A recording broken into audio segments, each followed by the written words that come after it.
जी मुस्तफ़ीज़ फ़ारूकी, ये नॉर्थ इस्लामाबाद में ये डकैत सरगर्म है जो सिटी कार में घूम रहा है।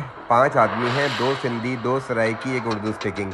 ये इलेक्ट्रिक लॉक जिनके पीछे सेफ्टी पट्टी नहीं लगी होती लोहे की, उसको ये आराम से खोल लेते हैं बाहर से। जैसे ही इसने लॉक खोल लिया, खोलने के बाद ये गाड़ी में जाके बैठ जाएगा। इसके पीछे जो गाड़ी में 3 बंदे बैठे हैं वो घरों में घुस जाएंगे, डकैतियाँ मारते हैं।